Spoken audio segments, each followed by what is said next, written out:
ఉన్నాయి. ఇక చూడురి ఇక్కడ పైన ఒక ఆదాయం చూస్తున్నా, ఆదాయంపై కేసు నమోదైందని. ఈయన దేశకి ఆదాని అయితే ఈయన రాష్ట్రకి ఆదాని. సో తెలంగాణ రాష్ట్రానికి ఆదాని, సిద్దిపేటకి ఆదానినే. హరీష్ రావు భూమిపై సర్కారు ఫోకస్, రామంచలోని ల్యాండ్స్ పై విచారణ, రంగనాయక సాగర్ భూసేకరణకు గత ప్రభుత్వం నోటీసులు, ఆ భూములు అక్రమంగా హరీష్ రావు పేరుపై మారాయని ఫిర్యాదులు. ప్రాథమికంగా ఆధారాలు సేకరించిన రాష్ట్ర ప్రభుత్వం, ప్రాథమికంగా మొత్తం ఆధారాలని రాష్ట్ర ప్రభుత్వం కావాలంటే మేము ఇస్తాం. 2018 వరకు అక్కడ మాజీ మంత్రి పేరిట గుంట భూమి లేదట. సో ఇప్పుడు 13.12 ఎకరాల భూమి ఉన్నట్టు నిర్ధారణ.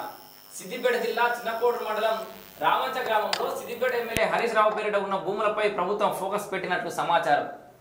సో ఆ భూములపై ఎంక్వైరీ చేయాలని డెసిషన్ తీసుకున్నట్టు తెలిసింది. గత ప్రభుత్వంలో రంగనాయక సాగర్ ప్రాజెక్టులో భాగంగా రైతుల నుంచి ఈ భూములు సేకరించేందుకు నోటీసులు జారీ చేయగా ఆ భూములను అప్పటి నీటిపారుదల శాఖ మంత్రి హరీష్ రావు పేరు మీదకి మార్చుకున్నట్లు ఫిర్యాదులు ఉన్నాయి. ఈ నేపథ్యంలో అక్కడ హరీష్ రావుకు ఎకరాల కొద్దీ భూములు ఎలా వచ్చాయని ప్రభుత్వం విచారణ చేయనున్నట్లు తెలిసింది. ఈ భూమికి సంబంధించి ప్రభుత్వానికి 3వ పేజీలు ఉంది, మొత్తం చదువుదాం. ఈ కిందనే హరీష్ అన్న కామెంట్ కూడా ఉంటుంది. ఒక్క గుంట కబ్జా చేయలేదు, ఎప్పుడు వస్తావో రా, ఇతరంగా సర్వే చేద్దాం, బ్లాక్మెయిల్ చేసినా ప్రశ్నిస్తా, సీఎం రేవంత్ పై హరీష్ అన్న. ఎందుకంటే తప్పించుకునే ప్రయత్నం. ఈ 3వ పేజీలో ఏముందో మొత్తం చదువుదాం. ఇక చూడరి, ఇగో ఇప్పటికే ప్రాథమిక ఆధారాలు లభ్యం ఉన్నట్టు హరీష్ రావు పేరిట 13.12 ఎకరాలు సిద్దిపేట జిల్లా రామంచ గ్రామంలో 2018 ఆగస్టు వరకు అక్కడ హరీష్ రావు గుంట భూమి కూడా లేదు. ఇది క్లియర్. మీరు ఎవరైనా ధరణిలో వాళ్ళ మామగారే ప్రవేశపెట్టినటువంటి ధరణిలో వెతికినా కూడా అసలు మీకు ఇంకొక ఇక్కడ చిన్న లాజిక్ చెప్పన్నా, హరీష్ రావు బలైతుంది దేనికో కాదు, వాళ్ళ మేనమామ మన మాజీ ముఖ్యమంత్రి తెలంగాణ బాపు కేసీఆర్ గారు ప్రవేశపెట్టినటువంటి ధరణి వల్లనే చిక్కులలో పడబోతుండు. ఇగో ఆగస్టు వరకు అక్కడ హరీష్ రావుకు గుంట భూమి కూడా లేదు. ఆ తర్వాత ఆయన పేరు మీద అక్కడ 13.12 ఎకరాల భూమి వచ్చింది. దీనిపై విచారణ చేపట్టేందుకు ప్రభుత్వం ఎంక్వైరీ చేపట్టింది. రామంచ గ్రామంలో రైతులకు నోటీసులు ఇచ్చి వారిని భయభ్రాంతులకు గురి చేసి భూములు తక్కువ ధరకు అమ్ముకునేలా చేశారని ఆరోపణలు ఉన్నాయి. భూ రికార్డుల బదలాయింపు మొత్తం పకడ్బందీగా సాగినట్లు సమాచారం. రైతుల భూమి హరీష్ రావు పేరు మీదకి కాకుండా రైతుల నుంచి మరొకరు కొనుగోలు చేసి వారి నుంచి మాజీ మంత్రి కొనుగోలు చేశారని రికార్డులు స్పష్టం చేస్తున్నాయి. రామంచలో సర్వే నంబర్ 402, 405, 406, 464 మొత్తం 402, 405 కింద కామెంట్లు చాలామంది ఇంగ్లీష్లో 4 నంబర్ల చదవడం కూడా కామెంట్లు పెడుతున్నారు. మా హరీష్ అని చెప్పి వాళ్ళ కూడా చెప్తున్నా. 402, 405, 406, 424లో మొత్తం 13.12 ఎకరాల భూమి హరీష్ రావు పేరు మీద ఉందని ధరణి పాస్బుక్లు సైతం స్పష్టం చేస్తున్నాయని ప్రభుత్వం ప్రాథమికంగా వివరాలు సేకరించినట్లు సమాచారం. రామంచలో సుడా నర్సరీ, సుడా ట్రీ పేరుతో ఉద్యానవనాలు ఉండగా వాటి పక్కనే హరీష్ రావుకు సంబంధించిన భూమి ఉంది. ఈ తతంగం వెనుక అప్పుడు కీలకంగా ఉన్న ఓ అధికారి పూర్తి అండదండలు ఉన్నాయని ఆరోపణలు ఉన్నాయి. ఆ అప్పటి కీలకమైన అధికారి ఎవరో కూడా మీకు తెలుసు. మెతుకు సీమ దండుకు నీవే అన్న ఆ పాట ఉంటుండే, ఒకటి యాడ్ చేసుకోరు. ప్రాజెక్టు కోసం సేకరించి రామంచలోని 402 సర్వే నంబర్లో ధరణి రికార్డుల ప్రకారం 5.04 గుంటల భూమి ఉంది. 2.08 ఎకరాల రంగనాయక సాగర్ ప్రాజెక్టు కోసం సేకరించారు. మరో 3.05 ఎకరాలు హరీష్ రావు పేరు మీద మారింది. 402/A/2 సర్వే నంబర్లో 1.36 ఎకరాలు కొన్నట్లుగా ఉంది. ఈ భూమిని 2019 ఫిబ్రవరి 11 కొనుగోలు చేసినట్లు ఎన్నికల అఫిడవిట్లో పొందుపరిచారు. దీనికి సంబంధించిన డాక్యుమెంట్లు రిజిస్ట్రేషన్ కార్యాలయంలో లేవని గుర్తించినట్లు సమాచారం. మరి రిజిస్ట్రేషన్ కార్యాలయంలో ఉండాలి కదా. 406/A1 సర్వే నంబర్లో 3 గుంటలు, 406/E1లో 16 గుంటల భూమి మాజీ మంత్రి పేరు మీద ఉంది. ఈ సర్వే నంబర్లో 6 ఎకరాల సేకరణకు నోటీసులు ఇచ్చి 19 గుంటలు మినహాయించారు. ఈ భూమిని 2021 సెప్టెంబర్ 17న మారి ఎల్లయ్య నుంచి ఎడ్ల యాదవరెడ్డి కొనుగోలు చేశారు. ఆ తర్వాత 2022 మే 13న హరీష్ రావుకు విక్రయించాడు. 464 సర్వే నంబర్లో ధరణి ప్రకారం 9.30 గుంటల భూమి ఉంది. అందులో 1.29 భూమి సేకరించగా 8.0 ఎకరాలు హరీష్ రావు పేరు మీద ఉంది. అయితే దీనికి సంబంధించి పూర్తిగా ఆధారాలు ఉన్న వ్యక్తి ఉన్నాడు మనతో పాటు అందుబాటులో. అంటే ఈ హరీష్ రావు భూమి కబ్జా చేసినామో అనే అనుమానంతో, అంటే అక్కడ రైతులు కూడా కొంతమంది ఈయనను అప్రోచ్ కావడంతో, అడ్వకేట్ని అప్రోచ్ కావడంతో ఇట్లా మా భూములు ఇట్లా తీసుకున్నారు ఇరిగేషన్కి, కానీ అవి సుడా నర్సరీకి, సుడా దాని ఏమంటారు రిసార్ట్లకి రకరకాల పేరుతో తీసుకున్నారు. దాంట్లోనే హరీష్ రావు కూడా కొంత భూమి పోయిందని రైతులు హైకోర్టులో కేసు కూడా వేసారు. అది బెంచ్ మీద కూడా రాకుండా ప్రయత్నాలు జరుగుతున్నాయి అని చెప్పేసి వాళ్ళు మన అడ్వకేట్కు అప్రోచ్ కావడం జరిగింది. ఆ అడ్వకేట్ మనతో పాటు అందుబాటులో ఉన్నాడు. ఆయన కూడా అడిగి మరిన్ని వివరాలు తెలుసుకుంటాం. మీకు ఒక క్లారిటీ చేస్తాయి ఇవ్వాలి. హరీష్ రావు మా హరీష్ అన్న భూ కబ్జా చేయలేదు అనేటోళ్ళంతా ఇవన్నీ చెవులు మంచిగా నిక్కబొడుచుకొని వినాలే.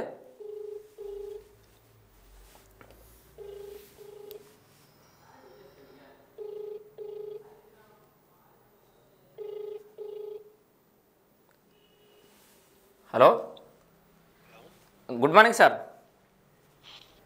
హలో, ఇక మనతో పాటు అడ్వకేట్ రవీందర్ గారు మనతో అందుబాటులో ఉన్నారు. సార్ చెప్పండి, ఇది హరీష్ రావు భూమిపై సర్కార్ ఫోకస్, రామంచరం ల్యాండ్స్పై విచారణ అనే ఒక కథనం వచ్చింది. దీంట్లో ఎంతవరకు నిజం ఉంది? నిజంగానే మనం మొదటి నుంచి చెప్తున్నట్టుగా దీంట్లో ఈ 13.12 ఎకరాల భూమి ఉన్న ఆయనకు ఎంత ఉంది, ఏం కథ? మాటికి అక్కడ అవినీతి జరిగిన విషయం మాత్రం వాస్తవము. ఓకే. ఈ విషయం మీద గతంలో మేము పూర్తిగా ఎంక్వైరీ చేసి విచారణ, అంటే అక్కడ ఉన్నటువంటి రైతులతో కానీ అక్కడ ఉన్నటువంటి అందరితో మేము మాట్లాడి చూసిన దాన్ని బట్టి అక్కడ రైతులు ఏంటంటే ప్రాజెక్టు అయిన భూమిని, మిగులు భూమి ఏదైతే ఉందో ఆ మిగులు భూమి మళ్ళీ మాకు ఇవ్వాలని మేము వ్యవసాయం చేసుకుంటామని చెప్పేసి వాళ్ళు అప్పటి ప్రభుత్వంలో హైకోర్టును ఆశ్రయించారు. కాకపోతే అక్కడ కేసు ఏంటంటే బెంచ్ మీదకి రాకుండా, ఒకవేళ వచ్చినా ఆ రోజు రీచ్ కాకుండా చాలా సమస్యలు తలెత్తినాయి. వాళ్ళు దాంతో అన్ని ఆశలు వదులుకున్నారు. అప్పుడు మేము ఏంటంటే దాని మీద అసలు ఏం జరిగింది, ఈ రోడ్ ఇట్లేం జరిగిందని చెప్పేసి, సుడా పార్క్ ఇట్లా వచ్చింది ఇక్కడికి అని చెప్పేసి ఆరాధిస్తే మొత్తం వల్ల డాటా వెళ్ళిందంతా. ఆ విషయాలన్నిటిపైన అప్పుడు బిగ్ టీవీకి మేము పూర్తి ఆధారాలు ఇస్తే వాళ్ళు టెలికాస్ట్ చేశారు. దాని మీద ప్రభుత్వం దృష్టికి తీసుకుపోయినాం. ప్రభుత్వ పెద్దలకు కూడా దానికి సంబంధించిన వివరాలు అన్ని అందించినాం. సో ఎంక్వైరీ నడుస్తుంది. కాకపోతే ప్రభుత్వం కాలయాపన చేయకుండా అతి తొందరగా ఈ విషయాన్నిపై చర్యలు తీసుకోవాలని చెప్పేసి నేను కోరుకుంటున్నాను. ఓకే, ఇదైతే మొత్తం అంతా జరిగింది అయితే వాస్తవమే, 100% వాస్తవము. నిన్న హరీష్ రావు గారు అయితే ఏదైతే ఒక విషయం మాట్లాడండి అంటే, ఒక్క గుంట కూడా కబ్జా చేయలేదు అంటుడు. నేను ఒక గుంట కూడా కబ్జా చేయలేదు. నాకు ఏదైతే తెలియకొద్ది ఏం మాట్లాడినంటే, నాకు రైతులు ఏదైతే నేను కొనుక్కున్న భూమి, రైతులు ఏదైతే నేను కొనుక్కున్నానో రైతుల దగ్గర, అట్టి భూమిలో రైతులు నాకు ఏదైతే మోకాకి ఇచ్చిరో అందులో ఆ మోకాలనే నేను ఉన్నా అని చెప్తుండు. మళ్ళా అంటే ఇది ఒక తెలివిగా రైతుల మీద నెట్టేసే ప్రయత్నం అంటారు. అంతగానం విచారణకు వస్తే తెలివిగా లాజిక్ కొద్ది ఏం మాట్లాడంటే, నేను రైతుల దగ్గర ఏదైతే భూమి కొన్నానో వాళ్ళు నాకు మోకాకి ఏదైతే ఇచ్చిరో ఆ మోకాలనే ఉన్నా అని చెప్తుండు. ఓకే, మీకు అర్థమైందా ఇప్పుడు? పర్టికులర్ ఈ సర్వే నెంబర్ అంతా ఇదంతా కబ్జాలు ఉందని మనం వార్త చేసినాం అనుకో, ఈయన కొన్న సర్వే నెంబర్ ఏదో ఇక్కడనే కొన్నాడు, కానీ ఆయన ఏమంటే రైతులు నాకు గీడ అని చెప్పారు, గీ సర్వే నెంబర్ ఇచ్చారు, గీడ మోకా చూపెట్టని చూపెడతాడు అన్నట్టు. మోకా చూపించారు, కానీ నేను అప్పుడు కొలుసుకోలే. ఏమని కొలుసుకోలే, నేను టిపాన్ కట్టుకొని నేను సర్వే నిజంగా బిట్టు కూర్చునే పెట్టుకోలే అని చెప్తా లాస్ట్కి వస్తే. ఒకటి. రెండో పాయింట్ ఏంటంటే, నిజంగా హరీష్ రావు గారు అవినీతి చేయలేదు, నిజంగా కబ్జా చేయలేదు రంగనాథ్ సార్ భూమి అని అనుకుందాం. అనుకున్నప్పుడు అప్పుడైతే ఏదైతే కథనాలు వచ్చినాయో వార్తలలో, అప్పుడైతే ఏదైతే ఈ ఇష్యూ పైన పెద్ద ఎత్తున డిబేట్ నడిచిందో, నడిచిన 1 డేనే 1 వీక్ లో నైట్ జేసీ పెట్టి మొత్తం దాన్ని అంతా సెట్ చేసి, అందులో ఇప్పుడు కొత్తగా ఒకటి మన బార్డర్ టైప్ ఫిక్స్ చేసుకున్నాడు కంప్లీట్ గా మళ్ళీ. ఓకే, అంటే ఏదైతే పొజిషన్ లో మన ఆన్ రికార్డులు ఎంత ఉందో అంత పొజిషన్ మళ్ళీ ఆయన కుదించుకునే ప్రయత్నం చేసిండా? కుదించుకునే ప్రయత్నం చేసిండు, అట్లనే చేసిండు, కొన్ని చెట్లు వీకేసిండు. అందుకే ఇక్కడ రేవంత్ రెడ్డిని కావాలంటే రా, ఎప్పుడు వస్తావో రా, ఇద్దరం కలిసి సర్వే చేద్దాం అంటుండే. అంటే సెట్ చేసేసుకుండు ముందుగానే జాగన్ అయితే. సెట్ చేసుకున్నాడు, కానీ అది నంబర్ ప్రకారం కూర్చున్నడితే మళ్ళీ వేరే పోతుంది. అంటే లాజిక్ గా మాట్లాడి, నేను అందుకనే చెప్తున్నాను, లాజిక్ గా మాట్లాడినాను. మీకు ఎందుకు చెప్తున్నా అంటే, రైతులు నాకు ఏదైతే మోకాకి ఇచ్చారో అదే మోకాలు ఉన్నా అని చెప్తుండే ఇప్పుడు.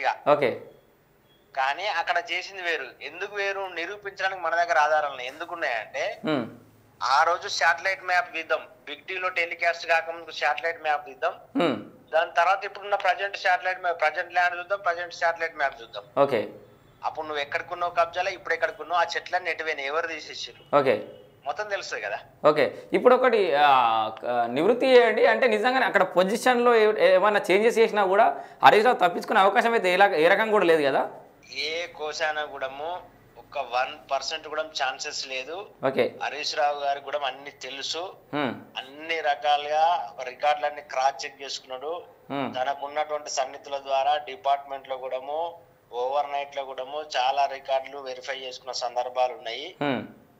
ఇది పెద్ద ఎత్తున అందరికి తెలిసిన విషయమే. సో 100% మాత్రం రంగనాయక సాగర్ ప్రాజెక్ట్ లో హరీష్ రావు గారు తప్పించుకోవడానికి ఛాన్స్ లేదు. ఓకే, సో 100% ఎఫ్ఐఆర్ అవుతుంది, దాని మీద ఫేస్ చేయాల్సిందే లీగల్. సో సిద్దిపేట నాయకులందరికీ ఒక సూత్రం అయితే కంటిన్యూగా వర్తిస్తుంది. ఏంటంటే సప్త సముద్రాలు ఈదినోడు పిల్లకాలంలో వాడు చచ్చినట్టు కాళేశ్వరం అన్నోడు అంత పెద్ద కాకుండా చిన్న రంగనాయక సాగర్ కాడ రామజ భూమిలోనే దొరికిపోయేటట్టున్నాడు కదా. 100% కదా.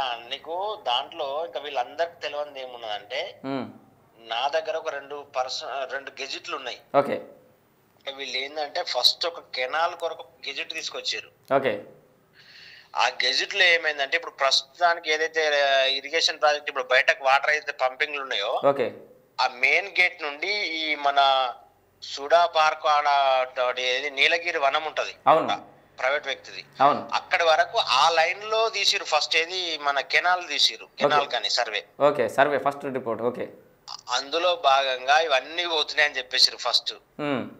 అక్కడ రైతులందరూ అయోమయంలో పడ్డారు, భయపడిపోయారు. ఓకే, ఇటైతే 13 లక్షలు వస్తాయి, సిద్దిపేట రెవెన్యూకు మీకైతే 6 లక్షలే వస్తాయని బ్లాక్ మెయిల్ చేసిరు, బెదిరించారు, భయపట్టించారు. మళ్ళీ దాన్ని ఆ డిజైన్ ని క్యాన్సిల్ చేసిరు. లేటెస్ట్ గా కొత్త డిజైన్ తీసుకొచ్చారు మళ్ళీ. ఓకే, ఇదంతా ఒక ప్లాన్ కొద్ది, పక్కా ప్లాన్ కొద్ది జరిగింది. ముమ్మాటికి అక్కడ అప్పుడు పనిచేసినటువంటి రెవెన్యూ డిపార్ట్మెంట్ కావచ్చు, ల్యాండ్ అక్విజిషన్ డిపార్ట్మెంట్ కావచ్చు, ఇరిగేషన్ డిపార్ట్మెంట్ కావచ్చు, అందరూ లీగల్ గా ఫేస్ చేయాల్సిందే. ఓకే, సో ఇక్కడ చాలా మంది ప్రేక్షకుల కొత్త దృష్టిలో కూడా చెప్తున్నాం, ఇది కొత్తగా సర్కార్ ఇప్పుడే ఫోకస్ చేసింది కాదు, సర్కార్ మాత్రమే చేసింది కాదు, గతం నుంచి రైతులు కొట్లాడుతున్నారు. దాని వెనకాల ఇట్లాంటి కొంతమంది లీగల్గా చాలామంది కూడా ఫైట్ చేస్తూ ఉన్నారు. సో దాని అన్నింటినీ కూడా ప్రభుత్వం పరిగణలోకి తీసుకొని ఇప్పుడు కొంత ప్రాథమికంగా రైతులు చేస్తున్నారు. కానీ రైతులు ఏంటంటే అప్పుడు ప్రభుత్వంలో మొత్తం అణచివేతకు గురైపోయారు. ఓకే, వాళ్ళకి లాస్ట్ ఒకటే ఆప్షన్ కోర్టు. అవును, ఆ కోర్టులో కూడా వాళ్ళకి న్యాయం జరగలేని పరిస్థితి జరిగింది. ఎందుకంటే వాళ్ళు ఇక్కడికి వెళ్ళి హైదరాబాద్ పోలేరు, అడ్వకేట్ ఊరికి కలవలేరు, మీదకి రాదు, ఒకవేళ వచ్చిన ఆ రోజు రీచ్ కాదు మ్యాటరు. రకరకాల ఇష్యూస్, ఒకటే కాదు వాళ్ళ కారణాలు. అన్ని రకాలుగా వాళ్ళు అణచివేతకు గురయ్యారు. కాబట్టి వాళ్ళు బయటకు వచ్చే పరిస్థితులు లేకుండా కొన్ని విషయాలు చెప్పడం ద్వారా ఆ విషయాలతో మేము మనకున్న పరిజ్ఞానంతో మనం చేసి మిగిలిన మొత్తం మ్యాటర్ను అప్పుడు ఉన్నటువంటి టెలికాస్ట్ చేసినటువంటి బిగ్ టీవీకి కానీ ఆ ప్రభుత్వంలో ఉన్నటువంటి పెద్దలందరికీ ఇచ్చినాము. అన్ని ఎవిడెన్స్ మన దగ్గర ఇప్పటికి కూడా ప్రజెంట్ మన దగ్గర ఉన్నాయి. మన దగ్గర కూడా ఎవరు ఏ అధికారి అడిగినా మనం లైవ్ ఇప్పుడు అడిగినా మనం తీసుకొని ఇస్తాం. ఓకే, రైట్, ఇది క్లియర్ ముచ్చట. సో హరీష్ రావు కబ్జా చేయలేదు అనే అనుమానం ఎవరికైనా ఉంటే కూడా మా యుధిష్ఠిర వార్తను కూడా అప్రోచ్ కావచ్చు, దానికి సంబంధించిన ఎవిడెన్స్ కూడా యుధిష్ఠిర వార్తను అప్రోచ్ కావచ్చు. ఎవరు వచ్చి డిబేట్ లో పాల్గొన్నా దానికి సిద్ధం. రైట్, ఇక్కడ ఇదే వేదిక నుంచి ఛాలెంజ్ చేస్తున్నాం. ఎవరైనా హరీష్ అన్న అభిమానులు కానీ ఇంకెవరు కానీ హరీష్ అన్న భూ కబ్జా చేయలేదు అని యుధిష్ఠిర వేదికగా వాదించదలుచుకుంటే, మీరు ప్రూవ్ చేయదలుచుకుంటే యుధిష్ఠిర వార్తకు ఎప్పుడు కూడా దర్వాలు తెలిసి ఉంటాయి. ఏదైతే మాట్లాడిండో రైతుల దగ్గర కొన్నామని హరీష్ రావు గారు కూడా ఒక కాపీ పంపిద్దాం యుధిష్ఠిర వార్త నుండి. ఓకే, తప్పకుండా 100% ఒక కాపీ పంపిస్తాం. ఒకటి చేయండి, ఒకటి పోస్ట్ చేద్దాం సార్కి. ఓకే అండి, థ్యాంక్ యూ రవీందర్ గారు, థ్యాంక్ యూ అండి. సో విన్నారు కదా, ఇక్కడ చాలామందికి ఇంకా అర్థం కాని వాళ్ళకి ఒక ముచ్చట చెప్తా. సో విషయం ఏంటంటే, సో రంగనాయక సాగర్లో అసలు భూ కబ్జా ఎట్లా జరిగింది, అసలు ఏమైంది, నిజంగానే కబ్జా అయిందా లేదా, చాలామందికి అనుమానాలు ఉంటాయి కదా. మీకు అవన్నీ నివృత్తి చేసే ప్రయత్నం చేద్దామని సింపుల్గా, అంటే మీకు అర్థమయ్యే భాషలు చెప్తా. మొత్తం క్యాల్కులేషన్స్ ఇప్పుడు ఏం చెప్పా, చాలామందికి జస్ట్ క్లియర్గా అర్థమైతే సరిపోతుంది. సో రంగనాయక సాగర్ అనేది ఇట్లా యూ షేప్లో ఉంటుంది. మీరు చాలామంది చూసే ఉంటారు రంగనాయక సాగర్ ఇట్లా. సో ఇదంతా బ్యాక్ వాటర్ అన్నట్టు. సో ఇది మెట్టు బండల్, ఈ చిన్న కోటరు పోయే రోడ్డు, ఇక్కడ ఇమాంబాదు అట్లాంటివి ఇవన్నీ ఉంటాయి. సో ఇది ఇక్కడ ఐలాండ్.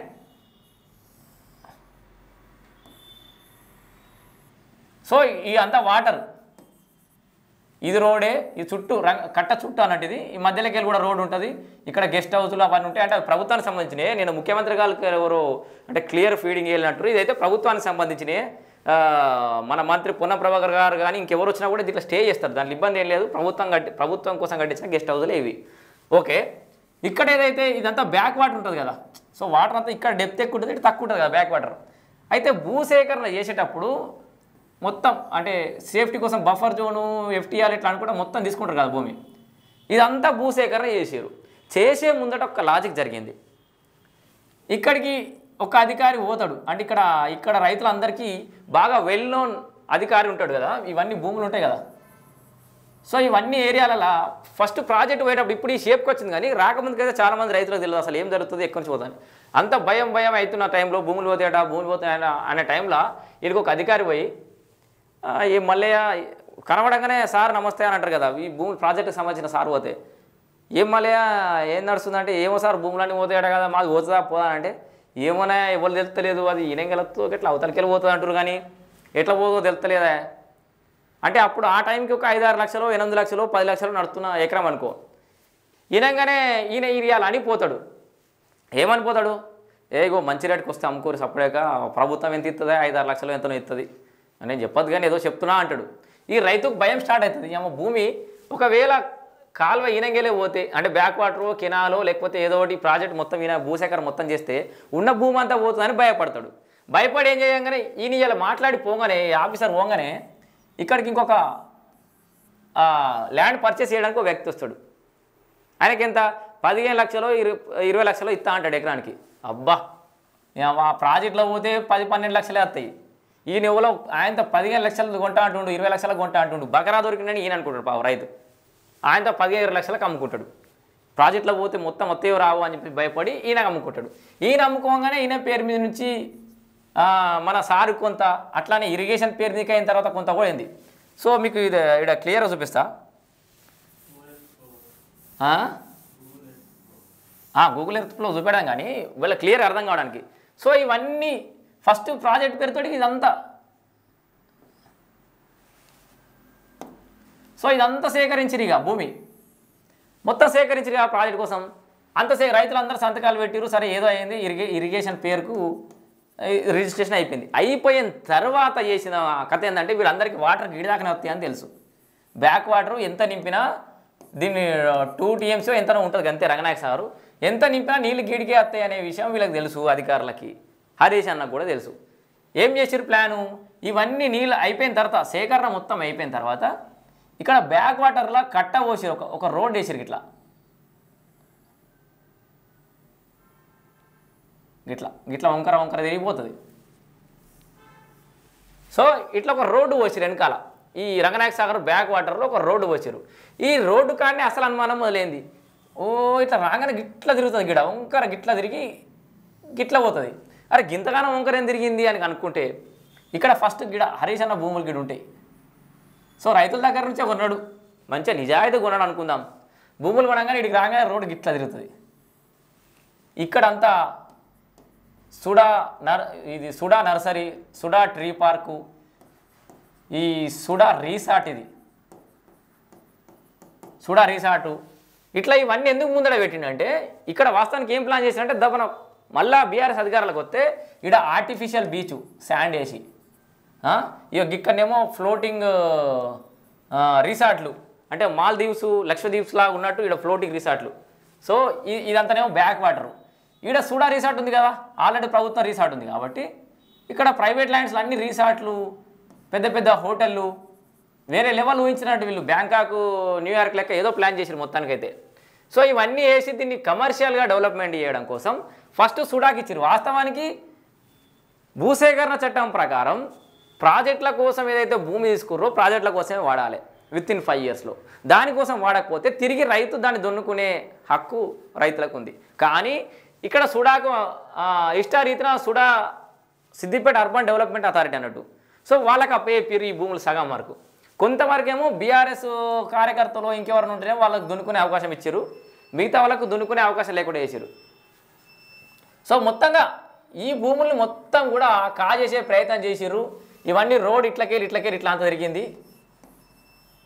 ఇవన్నీ భూములు ఉండే. సో ఇక్కడ ఏందా సౌండ్, అది పవర్ పోయిందా? సో ఇది సమస్య. ఇగో సిద్దిపేటలో ఇంకొక సమస్య ఉంది. ఈ షెట్లు కడిగేస్తున్నాం, ఆ షెట్లు కడిగేస్తున్నాం అని గంటకు పవర్ ఇంటరప్షన్. ఇది ఇప్పుడు కాంగ్రెస్ సర్కార్ వచ్చినాకనే కాదు, గతంలో ఎన్నటి నుంచో కూడా ఇట్లనే జరుగుతుంది, పోతా ఉంది. సో ఇది మీకు ఇంకా మళ్ళీ క్లియర్గా ఇంకో వీడియోలో చెప్పే ప్రయత్నం చేస్తా. మొత్తానికైతే ఇట్లా రోడ్ వేసి ఈ భూమిని కబ్జా చేసే ప్రయత్నం చేశారు. ఫస్ట్ రైతుల దగ్గర నుంచి ఇరిగేషన్ సేకరించి, ఇరిగేషన్ దగ్గర నుంచి వీళ్ళు సేకరించారు. మొత్తంగా ఇదైతే జరిగింది.